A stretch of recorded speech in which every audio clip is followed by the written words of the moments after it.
This is one we're both really familiar with, right? Philip Hawes versus Nasruddin Imavov. Now, we're probably more familiar with Philip Hawes because we've been talking about him since the Dana White Contender Series and things of that nature. But nonetheless, man, these were two dudes who were supposed to be two Dana White Contender Series matchups, veterans going face to face. But Imavov, his Dana White Contender Series bout fell through, and he just signed a UFC contract just to straight up fight. I believe homeboy's name is Jordan Williams or something of that nature. Is a dude who's a middleweight, doesn't have to cut weight, but he's got real deal power, man, and all of that stuff. And that leads me to my first point, man. Both of these fighters are 9-2-0. Both of these fighters have, I believe, 7 first-round finishes. And the big thing for me here is that Nasruddin Imavov, right? This is a dude that has a lot of weapons. He has a lot of movement, as opposed to Phil Hawes, who is like just a knockout striker and a wrestler. So, someone who is very oriented in what he does there, but it's less opportunities to get his opponent out of there. Now, my question to you is this: being that Imavov in his last fight versus Williams, he got caught a couple times. Like, he got rocked by a dude who doesn't even cut weight to middleweight. When he gets touched by Philip Hawes, what do you think is about to happen? I think he was getting caught in that last fight because he's getting lazy. He started to showboat a little bit, and it would lead him just to kind of, like I said, stare in the mirror, get a little lazy with it, and he actually get caught by that Williams fight. And I think the only reason he was getting dropped is because Williams doesn't have to cut weight. He's not necessarily as strong as everyone else who is cutting weight. So when he runs into somebody like Hawes, man, he can't get caught sleeping, or else he's going to be exactly that, sleeping.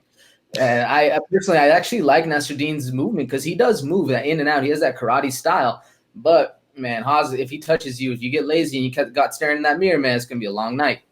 I agree, man. And when I look back at the records, right, Philip Hawes, he's got finishes in all of his last 5 fights. Every single one has gone in the first round. 4 TKOs, 1 submission, and a bunch of different promotions, right? This dude's fought in Bellator, Brave, Dana White Contender Series, and the UFC. So he's seeing a lot of different looks. Now, Nasruddin Imavov, on the other hand, man, he's got 2 submissions, 1 knockout, and 2 decisions, right? So I give the edge to Imavov if we're going 3 rounds, because Philip Hawes has never seen 3 rounds, right? But I guess the big difference here is that Philip Hawes is like, his number one way of getting you out is through the knockout, right? So does he have anything else? He has 2 submission wins under his belt. We've seen it before, right? Nasruddin Imavov, that's really the bag that I see like the advantage in for Imavov, is that if it goes to the floor and he needs to grab you in a submission, I think he has a higher likelihood, but I don't know if he's going to want to grapple against a high-level wrestler like Philip Hawes. Now, if you were a grappler facing off against a wrestler, would you want to showcase some of those grappling skills, or is it going to be like Gilbert Burns, Kamaru Usman, where he's like, well, this dude's a really good wrestler, I don't even want to really try doing that grappling stuff? What do you think? I mean, it depends on the levels of the two, right? Sure. Because lately we've been seeing, especially with the origination of the sport, jiu-jitsu kind of had its place. It had its foot set in the stone where it was saying we could take out all these people that we've been seeing everybody just bash their heads in. Yeah. But now lately with the Kamaru Usmans, with other people, they're able to hold people down and not get caught in the traps that the jiu-jitsu players are laying. And I think exactly that is the one thing that Philip Hawes has to focus on, is not playing that game. Stay knocking people out. Keep it on the feet, but when it does go to the ground, don't go into guard. Don't get caught up in it. Don't get your leg trapped in. Just lay it down like one of the fighters later, Blades. You know what I'm saying? High heavy wrestling pressure. Keep that top pressure and just pound his face in.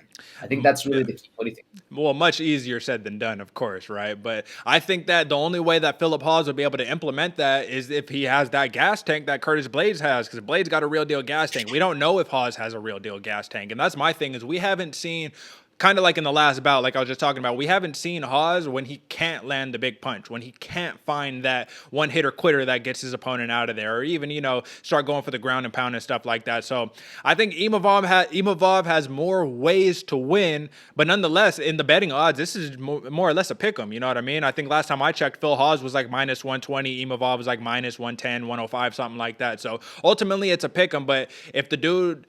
If someone's going to knock someone out, it's probably going to be Phil Hawes, man. So who's your pick and why? Exactly that, Derek. It really is a pick 'em up. And Imavov really does have more tools in the tool case. I just don't know if his tools are sharper. You know what I'm saying? Would you rather have a large set with dull tools, or a very precise, sharpened, honed down skill? And that might be what we're going to see. But ultimately, at this pick, I'm going Hawes KO round 2. I do think Imavov is going to be able to last a little longer than round 1, but ultimately I think Hawes is going to put the work into him. What do you think? Well, listen, man, we're matching on this one because I picked the same exact thing. I went Phil Hawes knockout round 2, and the reason why is because, like I said, man, it left a poor taste in my mouth seeing Imavov get kind of like rocked a little bit a couple times by Williams, who, while he is a grinder, while is a dude who puts a pace on you, I think he doesn't have nearly the pop that Phil Hawes has on his shots, and I would not want to get hit by either individuals, but especially not Phil Hawes, man. That dude is a tank, legitimately, man.